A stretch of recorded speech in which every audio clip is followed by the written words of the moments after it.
الحمد لله رب العالمين والصلاة والسلام على رسوله الأمين وعلى آله وصحابه أجمعين أما بعد قال الله سبحانه وتعالى في سورة البينة وما أمروا إلا ليعبدوا الله مخلصين له الدين حنفاء ويقيموا الصلاة ويؤتوا الزكاة وذلك دين القيمة۔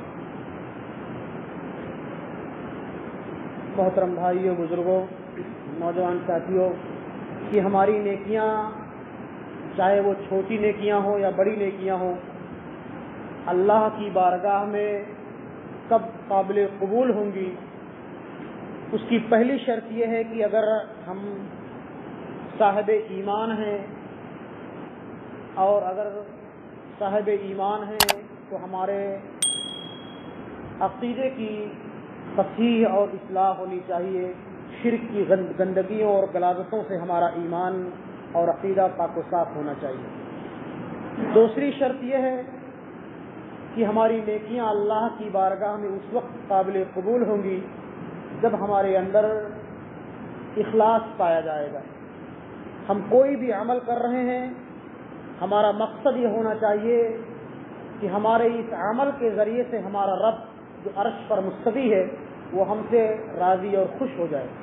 دنیا والے، سماج کے لوگ، معاشرے کے لوگ خوش ہوں، ناراض ہوں، اس کی ہمیں اور آپ کو پرواہ نہیں کرنی چاہیے، بلکہ ہمارے دلوں کے اندر یہ بات موجزن ہونی چاہیے کہ ہمارے اس عمل کے ذریعے سے اگر ہم نماز پڑھ رہے ہیں، روزہ رکھ رہے ہیں، صدقات و خیرات کر رہے ہیں، حج اور عمرہ کر رہے ہیں، کوئی بھی عمل کر رہے ہیں، تو ہمارے دلوں کے اندر یہ بات پیوست ہونی چاہیے کہ ہمارے اس عمل کے ذریعے سے ہمارا رب ہم سے راضی اور خوش ہو جائے۔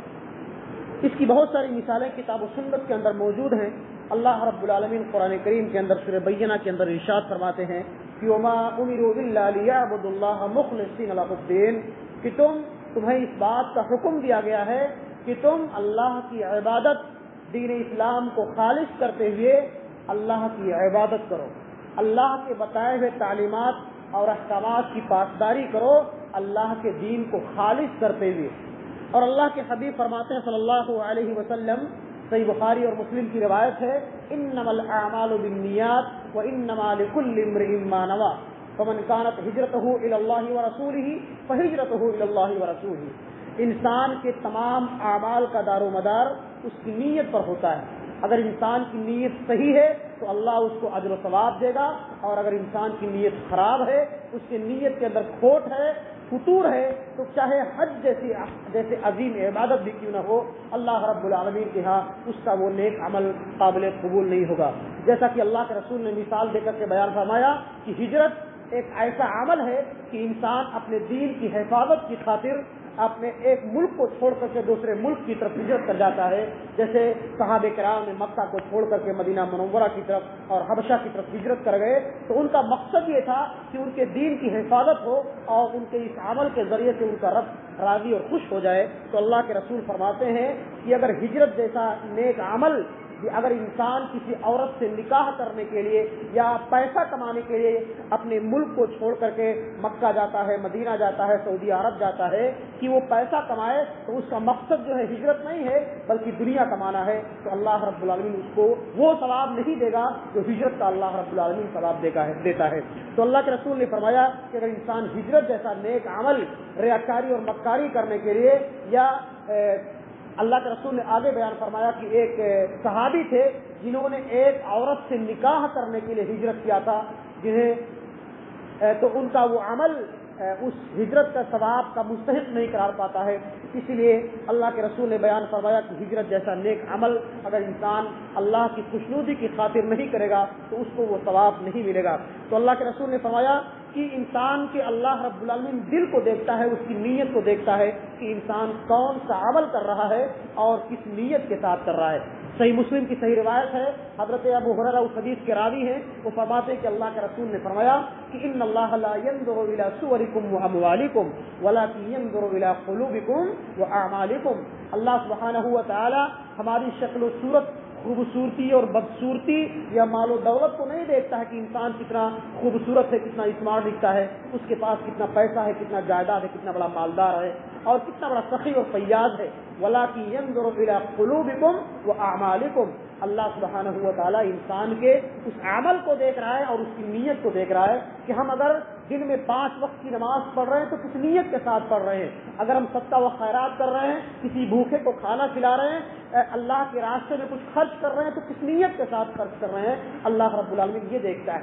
وَلَٰكِن يَنظُرُ إِلَىٰ قُلُوبِكُمْ وَأَعْمَالِكُمْ. اللہ ہماری عمل کو دیکھتا ہے اور نیت کو دیکھتا ہے. اور قرآن کریم سورہ حج کے اندر اسی نیک عمل، اسی اخلاص کو اللہ نے تقویٰ سے تعبیر فرمایا ہے کہ لَن يَنَالَ اللَّهَ لُحُومُهَا وَلَا دِمَاؤُهَا وَلَٰكِن يَنَالُهُ التَّقْوَىٰ مِنكُمْ. اللہ سبحانہ و تعالیٰ کے پاس ہماری قربانیوں کے خون اور گوشت نہیں پہنچتے ہیں. ہم اور آپ اس روئے زمین پر رب کی رضا جوئی کی خاطر اپنے جانوروں کو ذبح کرتے ہیں، لیکن ان جانوروں کا خون اور گوشت اللہ کے پاس نہیں پہنچتا ہے. اللہ کو پہنچتا کیا ہے؟ وَلَٰكِن يَنظُرُ إِلَىٰ قُلُوبِكُمْ لَن يَنَالَ اللَّهَ لُحُومُهَا وَلَا دِمَاؤُهَا وَلَٰكِن يَنَالُهُ التَّقْوَىٰ مِنكُمْ. ہمارے دلوں کا تقویٰ اور پرہیزگاری اللہ کو پہنچتی ہے. ہم نے اس روئے زمین پر قربانی کی ہے تو کس نیت کے ساتھ کی ہے یہ اللہ رب العالمین کو پہنچتا ہے. اگر ہم نے 1 بکرا کیا ہے، 4 بکرے کیے ہیں، کس نیت کے ساتھ کیے ہیں یہ اللہ رب العالمین دیکھتا ہے.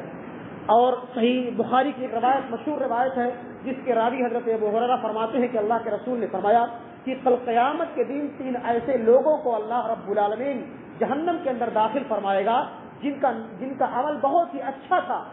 اس میں سے پہلا انسان وہ ہوگا، ایک عالم دین ہوگا، ایک قرآن کا حافظ، ایک قرآن کا قاری ہوگا جو بہت ہی اچھا عمل ہے. کتاب و سنت کی نشر و اشاعت کرنا، علم دین کا سیکھنا اور سکھانا بہت ہی اچھا عمل ہے اس دنیا کے اندر. خیرکم من تعلم القرآن وعلمہ. دنیا کے اندر سب سے بہترین عمل اگر کوئی ہے اللہ کے ہاں تو یہی ہے کہ قرآن بندہ سیکھے اور لوگوں کو سکھائے. اور دوسرا ایک سخی اور فیاض آدمی ہوگا، سیٹھ آدمی ہوگا جس کو اللہ نے مال و دولت جیسی عظیم نعمت سے نوازا تھا اور اس نے اس مال اور دولت کو اللہ کی راہ میں خوب خرچ بھی کیا تھا. اور تیسرا انسان وہ مجاہد ہوگا یا وہ شہید ہوگا جو لڑتے لڑتے کفار و مشرکین سے اللہ کی راہ میں شہید کر دیا گیا. ان تینوں کو اللہ کے دربار میں حاضر کیا جائے گا. اللہ تینوں سے سوال کرے گا، پوچھے گا کہ تمہارا عمل کیسا تھا. وہ عالم دین کہے گا اللہ تو نے مجھے کتاب و سنت کا علم سکھایا تھا، میں نے تیرے بندوں تک تیرے پیغام کو پہنچایا. اللہ جو انسان کے تمام اعمال سے بخوبی واقف ہے کہے گا تو نے جھوٹ کہا. اس مالدار سے کہے گا، اس سخی اور فیاض سے کہے گا تو نے جھوٹ کہا، تو نے میرے مال کو خرچ ضرور کیا تھا لیکن تیرا مقصد یہ تھا کہ دنیا کے اندر تجھے سخی اور فیاض کہا جائے، تجھے عالم دین کہا جائے، تجھے قاری قرآن کہا جائے اور تجھے جو ہے مجاہد کہا جائے اور تجھے پہلوان کہا جائے. تم تینوں نے یہ عمل بہت اچھے اعمال کیے تھے لیکن تمہارا مقصد یہ تھا کہ دنیا کے اندر تمہاری تعریف کی جائے، دنیا کے لوگ تم سے راضی اور خوش ہوں. اللہ رب العالمین کہے گا تو نے یہ عمل ہمارے لیے نہیں بلکہ دنیا کے لیے کیا تھا. اس لیے اللہ سبحانہ و تعالیٰ فرشتوں کو حکم دے گا کہ ان کو گھسیٹتے ہوئے جہنم کی دہکتی ہوئی آگ کے اندر جھونک دو. میرے بھائیوں بزرگوں، یہ وہ نیک اعمال جو ہم اور آپ اس دنیا کے اندر کرتے ہیں اگر ہماری نیتوں کے اندر خلوص نہیں ہوگا، الہیت نہیں ہوگی تو چاہے بڑے سے بڑا عمل کیوں نہ ہو یا چھوٹے سے چھوٹا عمل کیوں نہ ہو اللہ کی بارگاہ میں مقبول نہیں ہو سکتا ہے.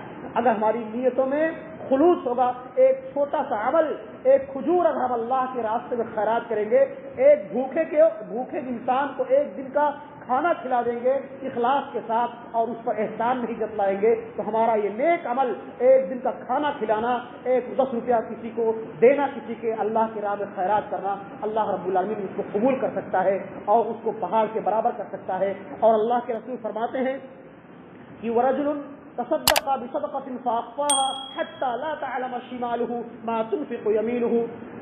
اللہ سبحانہ و تعالیٰ کل قیامت کے دن 7 ایسے خوش نصیبوں کو اپنے عرش کے سائے تلے جگہ دے گا جس میں سے ایک انسان وہ بھی ہوگا جس نے نہایت ہی خاموشی کے ساتھ چپکے سے اللہ رب العالمین کی رضا جوئی کی خاطر کسی غریب کو 10 روپیہ 100 روپیہ 50 روپیہ کسی مسجد اور مدرسے میں 100 روپیہ دے دیا اور اس کو بھول گیا. لوگوں کے اندر سماج کے اندر اس کو واہوائی لوٹنے کے لیے پرچار نہیں کر رہا ہے. اور اللہ کے رسول فرماتے ہیں وَرَجُلٌ ذَكَرَ اللَّهَ خَالِيًا فَفَاضَتْ عَيْنَاهُ. وہ انسان جس نے تنہائی میں اپنے رب کو یاد کیا اور اس کی آنکھوں سے آنسو جاری ہو گئے، اس کو بھی اللہ تبارک و تعالیٰ کل قیامت کے دن اپنے عرش کے سائے پر جگہ دے گا۔ میرے بھائیوں، یہ وہ تمام دلائل، وہ تمام نصوص جو ہم کو اور آپ کو اس بات کی تعلیم دے رہی ہیں کہ اگر ہم اس دنیا کے اندر ہم خطا کار گنہگار اگر کوئی بھی نیک عمل کر رہے ہیں تو ہمارا مقصد یہ ہونا چاہیے کہ ہمارے اس نیک عمل کے ذریعے سے ہمارا رب ہم سے راضی اور خوش ہو جائے، دنیا خوش ہو یا نہ خوش ہو۔ اللہ رب العالمین سے دعا ہے کہ مولا کریم تو ہمارے دلوں کے اندر اخلاص پیدا فرما، ریاکاری اور مکاری، شہرت و نمود کے جذبے سے ہمیں معمول اور محفوظ رکھ، اور تو ہمیں کثرت سے دنیا کے اندر نیک اعمال کرنے کی توفیق عطا فرما۔ آمین۔ وما توفیقی الا باللہ۔ السلام علیکم ورحمۃ اللہ۔